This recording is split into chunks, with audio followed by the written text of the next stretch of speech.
Hello everybody, welcome back to Road to Master. I hope you're all having an amazing day. We're starting off with the black pieces against an 1835 from the Philippines. What have the Philippines got in store for us today? We will find out very shortly if our opponent ever gets around to playing a move. But yeah, I hope you all enjoyed yesterday's Puzzle Rush video. I think we did pretty well on that one. Anyway, we've got an E4 here. Let us play a Caro-Kann. Don't think I've ever properly played the Caro-Kann before, but we will give it a go. Could we get a 2 knights here? That would be very fun. That would be very fun to get that as the black pieces. I don't think I've ever actually had that. But we have an E5. E5 I don't think's a move at all, to be honest. This looks more now like a sort of Scandinavian push variation, so we'll play it probably more like a French, actually. We'll get this bishop out to f5.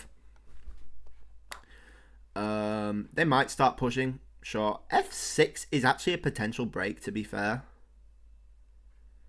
But I think e6 is probably the smarter idea. It's almost like a sort of Queen's Gambit declined sort of structure, I guess. Not Queen's Gambit declined? I guess. More like a French. I'm not sure what I'm on about, basically. You shouldn't listen to me. Anyway, we've got round to playing c5. So this is basically an advanced French at this point. Which is all good with us. I don't know much about the declined French, but I do know about the pushed Scandinavian line a bit. So we'll probably play it more like that. There are slight differences, I believe. But either way, we will find out very shortly. I think knight to e7's the move here. Takes is probably also a move at some point.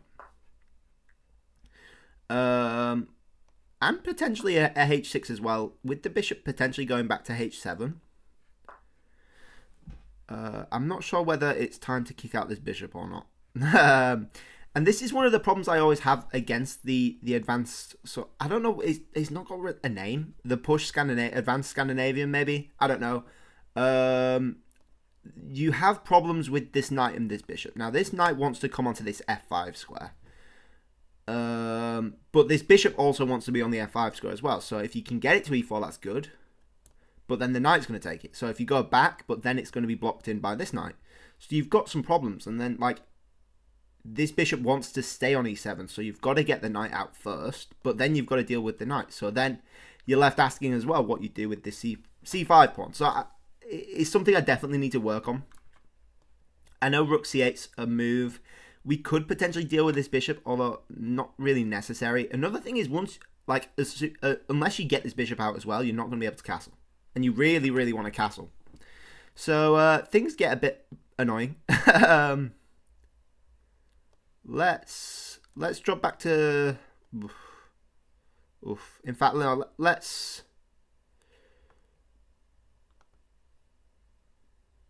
I don't know. Let's go queen b6. Let's go queen b6. I know that was not one of the moves we discussed, but hey, who cares? Now I think knight takes is probably fine, and we just put the bishop on e7. And I'm happy. I'm pretty darn happy, to be honest. The bishop can go to h7 or g6. I'm not too fussed about that. Probably g6 because the knight's not able to go to h4 with this bishop there. Takes is probably on the table. Castles is definitely on the table. Rook c7 with a rook c8 as well is a potentially viable play. And I think long term we just want to make use of this bishop, really. We just really want to make use of this bishop. Potentially an f6 break is on the table, especially if we can castle. That would be quite nice. That's very interesting. Are they looking to sack? There is a potential of them sacrificing a pawn there. I think for now we take this pawn, and open things up. If they're trying to commit on one side, we will break on the other. That's a good general rule to follow. H5 is viable. H5 looks viable, especially if this bishop's staying on G6. Yeah, I'm not too upset about that. At which point castles. I wanted to go knight b4, but the check is just a bit annoying. So we'll castle first and then go. Oh, sorry, knight b4 after castles, which we've done. That's an interesting move.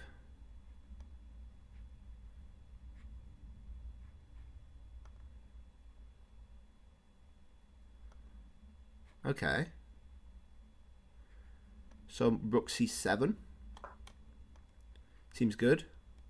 There's no like threat. They're just looking for pins, I think, with this one. Like there's no actual threat. We get the rooks doubled up. We're controlling this. We'll take with the bishop because the bishop's way better on b4, hitting the rook at least. We'll double up as well. I think we're good here. We've got threats on the d pawn eventually as well. Especially if we can get like, oh well, that's just not good, is it? That's just not a good move, I don't think. We just win the pawn, no? Win both pawns now?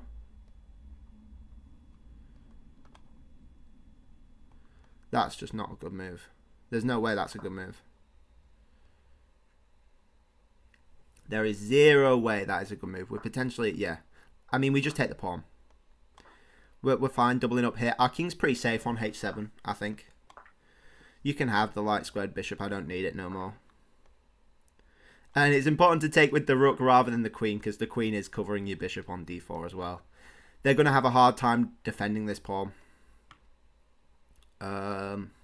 We can take that and just get the other pawn. No? Knight takes. Queen there. Queen there. Alternatively, queen takes. Queen check. King h7. We're good. Yeah, I think we just take that, right? We could potentially take the knight as well, but we might as well win a pawn.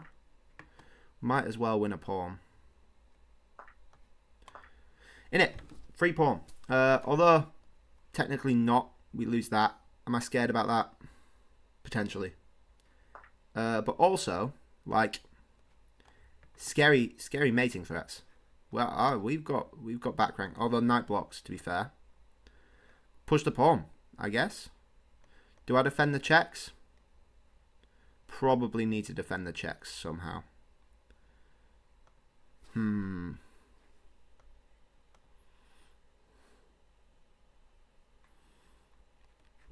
Check.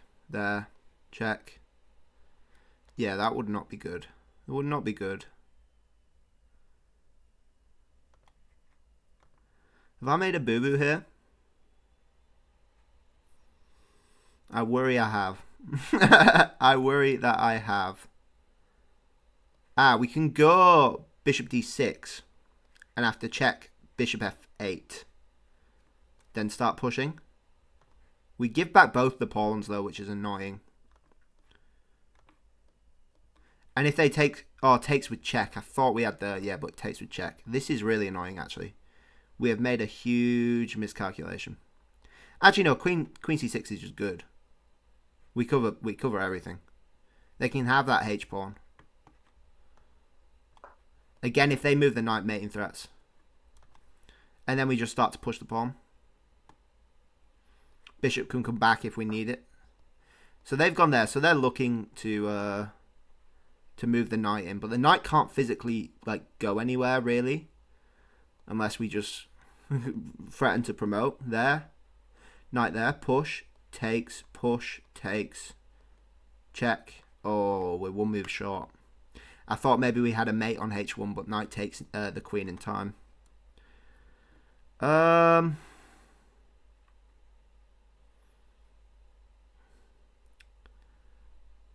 in that case, maybe a bishop f6 could work.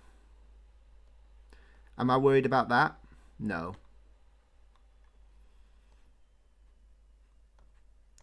b5 is a valid move. Check's also a valid move.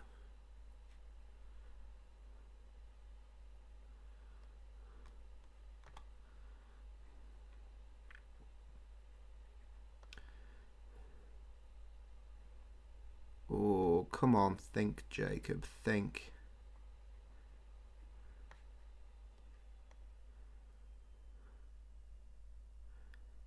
think.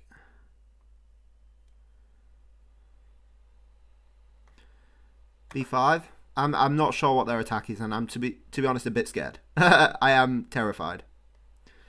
Bishop F6 is our sort of defensive idea. Not that it's defending much, but I guess you could call it a defensive idea. And then we're looking to push because they no longer have control of this D. They do have control of the promotion, but I can always check and cover. Although they do have 2. But I guess once we play D4, the knight has to move somewhere. And we are even on pawns. I definitely misplayed this. 100% misplayed this. Yeah. Yeah. Is the short answer? Yeah. We will find out soon enough. Push? No? I need to stop saying no because it gives me too much confidence. We'll push anyway. We'll push anyway. Why not? There's no stopping us. This knight, that's why I wanted b5 because it just sort of paralyzes this knight a bit. Queen g4 is a weird move. If anything, you want the knight there. Potentially hitting there, especially if you've got the queen on g5 where it was, or if you get the queen to g5, it wasn't actually on there. But with the pin on the king, you're threatening to actually take it. Take the bishop, I should say. Where are you going? Is the short answer. Like, short question, I guess. I don't know. It's not really an answer. I'm being silly today. Okay, forgive me. Forgive me. I think d3 is that's a strange move. Just push. Keep pushing. Queen c2. You can't go there. There, queen c2. Yeah. And then how do you stop check? I think they've misplayed this as well. I think we both properly misplayed. But I think we are good. Knight back to e3 is probably the play. I don't know if we even want to push there. Maybe just start working on this one. Although that's not getting us anywhere because the knight's blockading. Maybe just like a check then. Or like if we can play a bishop d4 at some point to try trade the knight off. That would be good. I think knight e3 is definitely the play. What? Why there of all the moves? You're just letting me push. That's so strange. That's really so strange. Worst case, like a knight d3. I just check anyway and promote. Oh, you are risking it for a biscuit, my friend, and I'm here for it. I am here for it. Very much here for it. Okay, I think we have to calculate this one out actually. King up. There. Knight takes. Check there. There, knight takes. Oh no. Well, you're stuck on... Yeah. There's no way, right? I can just do this. There. This queen's covering all of these. The pawn's covering these. That's covering these. Queen's covering all of these. There's nothing, right? There is nothing. I can just do this. I can just do this. Because the queen's under attack. You can't avoid it.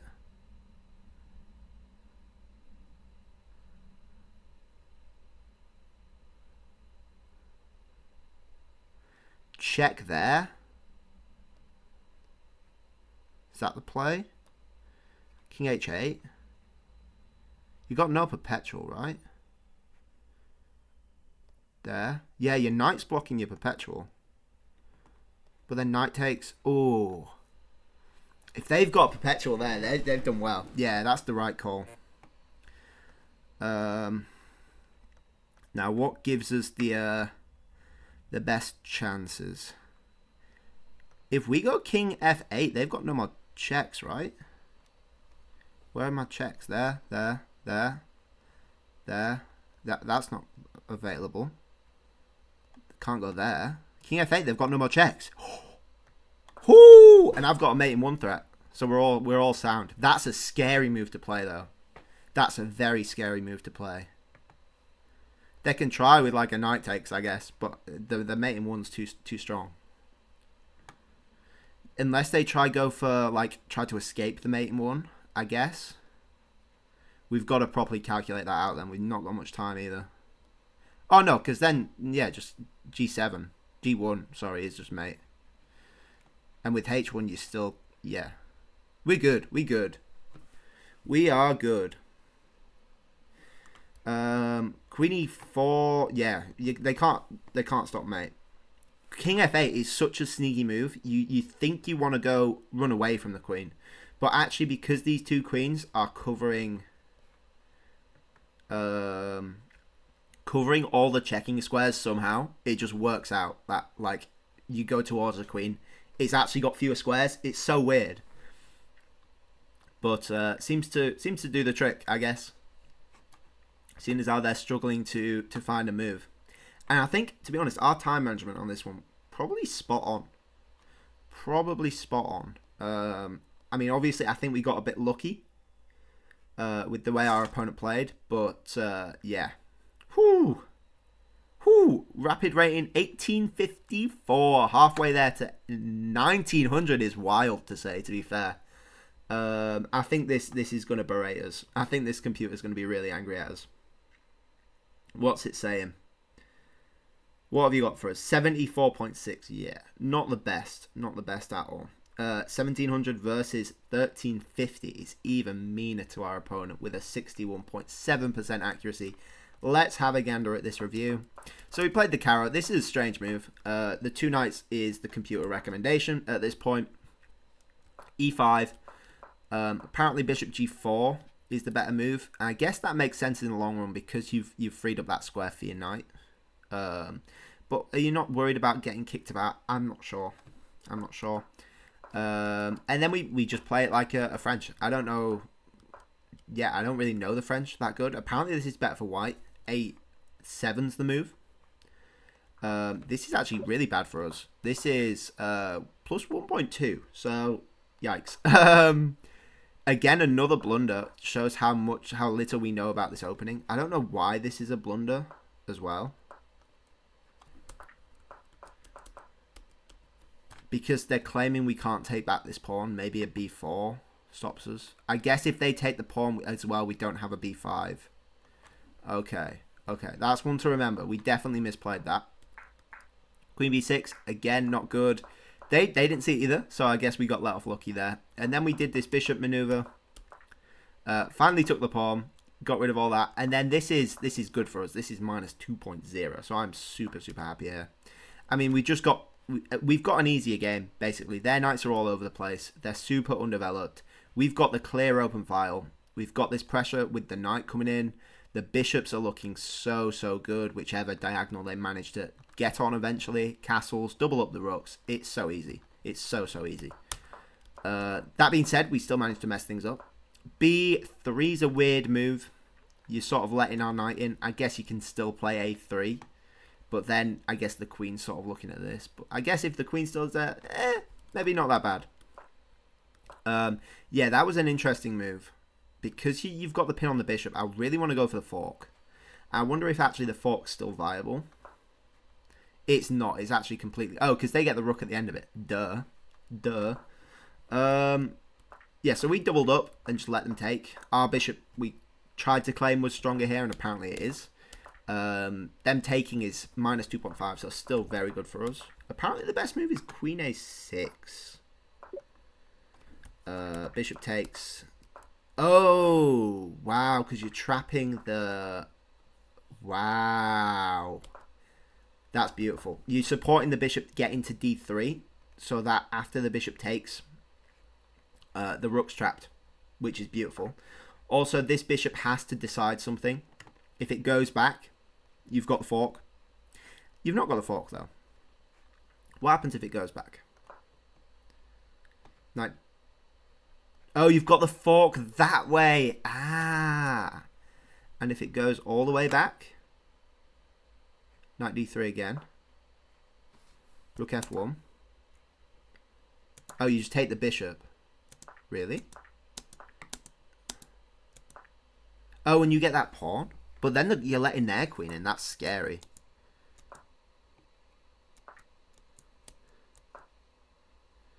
Oh, and then you potentially get this b pawn with the runaway pawn on the side. Okay, fair enough. That's a bit complicated, to be fair. But yeah, I mean, they just give us a pawn here. Apparently you're not meant to take. Apparently you're not meant to take. You just go bishop e4. I guess the pawn's not going anywhere. They are still going to struggle to defend it because they can't physically get any other pieces there. You just take the knight if it gets to that point. Actually, you take the knight. Yeah, wait a sec. If they try to defend with a knight c, bishop takes d4. Oh, and the knight's pinned to the rook. So cool. I love this game. I absolutely love this game. Yeah, that's beautiful. Apparently that's a blunder. Yeah, why did we not just take the free rook and win the queen as well? I'm so stupid. Oh my gosh. Yeah. Wow. You take the bishop as well because after rook takes you can at least win the pawn with check, I guess. And then this is 4.0. This is a mistake, and this is apparently drawing now because we gave them the potential repetition. Which is stupid. We just take the knight, apparently, and you go into I guess. Oh, yeah, because after you take, you get that with check, and then you get the pawn. How did we manage to... How are we 1850? How are we 1850? I have no clue. Yeah, we gave them so many chances here. We gave them so many chances. But then they gave us the chances right back. And as I say here, knight e3 is just way better. Like, I'm really struggling to promote this pawn. And it's probably going to be a draw. Because they have two defenders. Like, I can go there. But, like, I'm still really struggling to promote the pawn, you know. You can just come back if you even, like, have to, you know. It's just really not nice. But going to f4, I guess they wanted the tactics on my king. But they just underestimated the danger of this passed pawn. And as you saw, we calculated it out right. It looks scary. But we realised after king f8, we're just fine. In fact, I think we made the move before we calculated this line out. We just saw that this one's fine. And we will actually demonstrate that this one is fine. King f7. They have no more checks. They just forced to give up the queen. You see all of these are covered. Oh, sorry. All of these are covered. And it's not nice one bit. We're basically covering the whole board here. It is kind of ridiculous. I mean, two queens on the board. Like, you can't not be covering the whole board, you know? With the mating threat as well. Like, you've got no time. But after we realised, we sort of... I mean, we had to promote. You can't not promote that. So we just went for it. And then sort of calculated after the fact that king f8 is actually the one move where you don't, like, give up. In fact, we'll see the other moves. Yeah, king f8, only move. Only move. King h7 gives checks with knight takes, which is your problem. And then you've freed up this. It's either a discovered or you go back with, like, a repetition. Oh, that's actually just mate. So that would not be good. But either way, it's not nice. They just get tons of checks. So king f8 is so nice. Like, the fact you're going towards the queen and they still don't have any checks is ridiculous. Let's have a quick look at this theory. So obviously we know the two knights. The push, bishop g4 is the one to remember, apparently. Let's have a look at a master game. We've not done that in a while. Is there a win for black? Bence Pribleski versus Vince Guerrero something. It doesn't say the full name. C5, which is more like what you would do against the advanced Scandi. Is go C5 straight away. And then probably like a D4. C4 is also viable. I think I covered it in my... yeah, so all these are going C5. So maybe that's the way to play it instead. I think I covered this in my Scandinavian video. The advanced variation. You just play like a French. Yeah, except like your bishop's better. So it's a better French. I'm not sure. Anyway, I hope you all enjoyed that. Please like if you liked. Please subscribe if you really liked. And I'll catch you guys all tomorrow. Bye-bye.